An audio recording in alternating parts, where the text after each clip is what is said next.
Mais par-dessus le marché, on veut établir des sanctions sur l'Afrique du Sud. C'est pas seulement couper l'aide, on veut établir des sanctions. Ceci vous montre clairement que la main qui donne est toujours au-dessus de celle qui reçoit.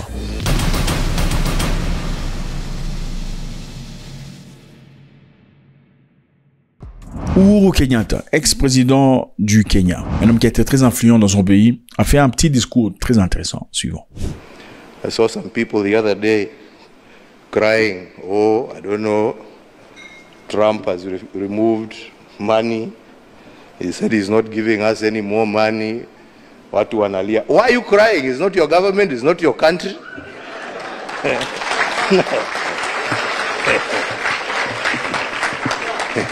He has no reason to give you anything.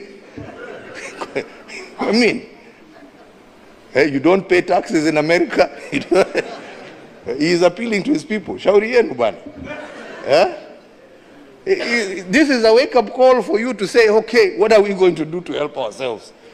Instead of crying, tujiulize, what are we going to do? Haya ametoa hiyo pesa, sasa tutafanya namna gani jameni? What are we going to do? Yeah? To support ourselves. Because nobody is going to continue holding out a hand there to give you. It is time for us to use our resources for the right things. We are the ones who are using them for the wrong things. Monsieur Uhuru Kenyatta est très clair. Il explique ici combien les Africains sont en train de pleurnicher suite au désir de Donald Trump d'arrêter d'aider les pays africains. USAID, USAID. Il dit, mais pourquoi vous vous emmerdez? Parce que, bon, écoutez, c'est leur argent, ce n'est pas votre président de la République. C'est sa responsabilité et leur droit d'élire, de ne plus vous donner de l'argent. C'est très évident. Je veux vous rappeler ici, les amis, que les États-Unis d'Amérique, à travers Donald Trump, viennent d'arrêter d'envoyer les aides partout dans le monde. Ok, ils ont signalé vouloir arrêter pendant au moins 90 jours. Et beaucoup de gens sont en liesse, mais cette liesse totalement négative. Je veux vous rappeler ici qu'en 2022, combien les pays africains sont des mendiants.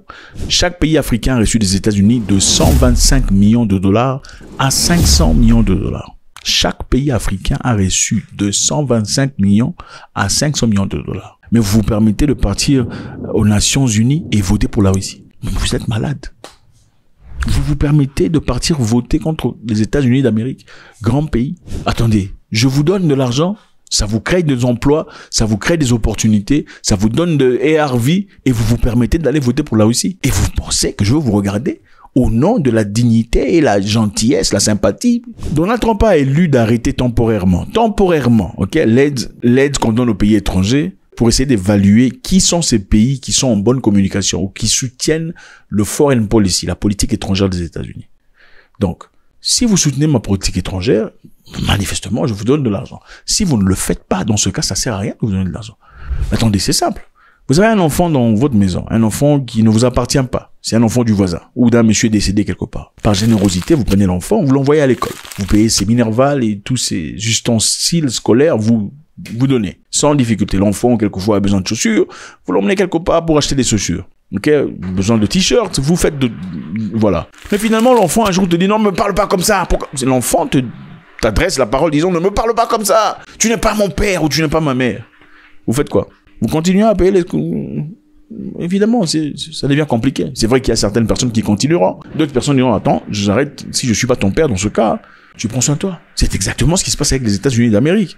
Julius Malema, le Sud-Africain, a fait un commentaire intéressant suivant. The EFF has noted the threat by the President of the United States of America, Donald Trump, who has issued a threat to cut foreign aid to South Africa and impose sanctions on South Africa. Ok, les États-Unis d'Amérique ont imposé des sanctions déjà sur l'Afrique du Sud. C'était basé sur le fait que l'Afrique du Sud était accusée de ravir les terres qui appartiennent aux Blancs. Suivant. For adopting legislation that permits the expropriation of land without compensation and implementing policies that addresses historical race-based inequalities in our country. The statement by Donald Trump is offensive and undermines our sovereignty and is a reminder that our reliance on foreign aid and foreign direct investment surrenders us to the will of imperialism. Monsieur Malema explique clairement ici, ok? Nous rejetons les menaces de Monsieur Trump. Les menaces de Monsieur Trump qui sont très évidentes. Il a dit, si vous prenez les terres des Blancs, nous, on vous fout dans les toilettes. Aussi facile que ça. Les États-Unis d'Amérique envoient au moins 500 millions de dollars à l'Afrique du Sud. L'Afrique du Sud, bien que ce soit un pays avancé, aussi progressé, ils reçoivent quand même 500 millions de dollars qui aident dans le programme de PEPFAR, programme de gérance de VIH et de tuberculose et autre chose. Mais par-dessus le marché, on veut établir des sanctions sur l'Afrique du Sud. C'est pas seulement couper l'aide. On veut établir des sanctions. Ceci vous montre clairement que la main qui donne est toujours au-dessus de celle qui reçoit. La main qui donne est toujours au-dessus de celle qui... C'est quand même bizarre de voir tout un continent d'hommes très intelligents qui parlent très bien en français. Tu fais des erreurs, tu mets des fautes. Tu fais des erreurs, tu mets des fautes. Pour corriger les gens en français, ils sont excellents. Bon, j'ai pas de français. Jusqu'à aujourd'hui, après 60 ans d'indépendance, ok, grande bouche, mais en incapacité de gérer ses propres problèmes internes. La réalité est celle-ci. Les États-Unis d'Amérique veulent éteindre USAID. USAID, c'est l'organisation qui reçoit de l'argent venant des États-Unis et cet argent est finalement distribué à ceux qui en ont besoin. USAID, c'est l'organe à travers lequel les États-Unis déversent son argent, des milliards de dollars, et c'est eux qui distribuent l'argent dans des pays qui en ont besoin. Dans chaque pays africain, il y a des agents de USAID. Leur tâche est de trouver des endroits où on a besoin d'aide. Et c'est eux, à supposer on veut construire une école, c'est eux qui donnent l'argent de l'école. Maintenant, il y a une situation très intéressante. Quand ils introduisent leurs besoins, par exemple, on veut construire des routes, par exemple. Je donne un exemple banal. Et le coût sera à hauteur de 100 millions de dollars. La réalité est celle-ci. Quand on leur envoie 100 millions de dollars, ils ne se servent pas des 100 millions de dollars pour construire la route ou l'école ou l'hôpital ou quoi que ce soit. Ils se servent de cet argent, la grande majorité en tout cas, entre eux. Ils s'en distribuent, ils achètent des voitures, des maisons, ils prennent une troisième femme, une quatrième, et comme ces femmes-là ne réfléchissent pas, enfin bref, elles réfléchissent parce qu'elles cherchent de l'argent. Bref, continuons notre histoire. La finalité de l'histoire, l'argent censé être senti par la population inférieure n'est pas senti parce que ceux-là récupèrent cet argent. Après avoir fait leurs audits, ils réalisent que c'est une perte pour eux. D'où vient l'argent de l'USAID? Cet argent provient des poches des Américains, des taxpayers. Ce sont ceux-là qui payent le taxe, qui sont en effet les donneurs de tous les projets africains. Maintenant, ma question est simple. En tant que Donald Trump, êtes-vous censé laisser les histoires passer comme ça? Ça, c'est une histoire qui a été initiée par Elon Musk.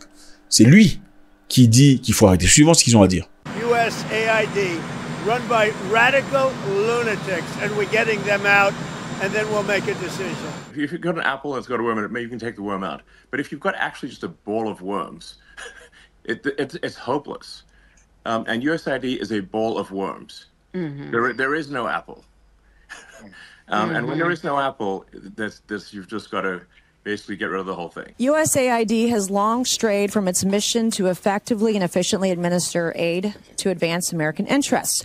USAID has become rotten to its core. For decades, while homeless veterans sleep on our streets, our communities rebuild from natural disasters, and American families struggle to get by, USAID has pillaged and plundered the American treasury, essentially lighting American taxpayer dollars on fire, funding some of the dumbest, stupidest, just dumbest initiatives imaginable. Aux États-Unis d'Amérique, l'USAID pourrait servir pour prendre soin des vétérans, par exemple, militaires. Il y en a beaucoup qui traversent un moment très difficile. Ils sont sans abri, SDF, certains sont malades, certains sont en difficulté. USAID, avec l'argent payé par les taxpayers, pourrait aider à améliorer les vies de ces personnes, d'après cette dame. Et pour ça, ça n'arrive pas. Mais ça sponsorise des choses absolument absurdes. Un exemple concret, par exemple, USAID a de l'argent à louer pour sponsoriser des shows où l'homme, est habillé en jupe pour danser pour des enfants. Oui, ils ont des millions à louer à ces genres d'histoires. These are some of the insane priorities that organization has been spending money on. $1.5 million to advance DEI in Serbia's workplaces, $70,000 for a production of a DEI musical in Ireland, $47,000 for a transgender opera in Colombia, $32,000 for a transgender comic book in Peru. Et ils disent, mais pourquoi ça se fait que ceux qui partent combattre pour les États-Unis d'Amérique n'ont pas à manger, n'ont pas de tout ce qu'il faut, mais ce sont des hommes qui s'habillent en jupe, qui dansent pour les enfants, à qui vous donnez des millions de dollars. Ça n'a absolument aucun sens d'après eux. Est-ce que vous pensez qu'elle a raison ou pas? Est-ce que l'Amérique doit continuer à envoyer de l'argent à tous ces pays du monde qui soutiennent la Russie? Ça n'a pas de sens. Aucune personne ne peut accepter ce genre d'histoire. Voilà une belle opportunité pour se libérer, puisque vous voulez l'indépendance. On ne veut plus qu'on laissez-nous gérer nos pays. Mais oui, il faut gérer vos pays, trouver un moyen qui fonctionne. Dans ce cas, les Africains sont obligés de travailler ensemble. C'est la seule façon de pouvoir s'en sortir. Comme l'AES vous apprend, mais vous ne voulez pas entendre. Mais pourquoi vous ne le faites pas? Pourquoi l'Afrique n'est pas unie? Depuis très longtemps, après l'indépendance, les Africains étaient censés s'unir. Mais il y a certains qui se sont retirés disant non, on ne veut pas s'unir en étant confédération. Nous, on veut rester dans notre coin pour faire nos histoires, mais on peut se réunir de temps en temps. Pourquoi ils ont fait ça? L'égoïsme. Parce que l'Africain, généralement, ne veut pas répondre à d'autres Africains. Parce que quand on a une confédération, quand on travaille ensemble, qu'est-ce qui se passe? À chaque fois qu'il y aurait, supposons que l'Afrique était une confédération, à chaque fois qu'il y aurait réunion, chaque président de chaque pays devrait répondre à ce qui se passe dans son État, comme le font aux États-Unis d'Amérique. Donc, si un président, par exemple, massacre sa population, il doit devoir répondre auprès de tout le monde. Mais les Africains ne veulent pas ça. Si un président vole, il doit devoir répondre. Les Africains veulent être le seul à manger, le seul à déguster les diamants de Sierra Leone, le seul à manger l'or de machin histoire. C'est ça le problème. La seule façon de s'en sortir, c'est de regarder l'un vers l'autre afin d'être vraiment indépendant. Sinon, bon, vous allez faire quoi? La Russie va emmener l'argent pour compléter ce que les États-Unis donnent. La Russie est déjà en difficulté. Est-ce qu'on ne sait pas si la Russie on est capable jusque-là? La Chine le ferait. La Chine ne rigole pas. La Chine vous donne, c'est pour récupérer après. Vos terres partent si vous ne pouvez pas payer. Ils vont vous donner ça gratos. Point d'interrogation. Faites-moi savoir ce que vous en pensez. C'est toujours avec gros plaisir. God bless.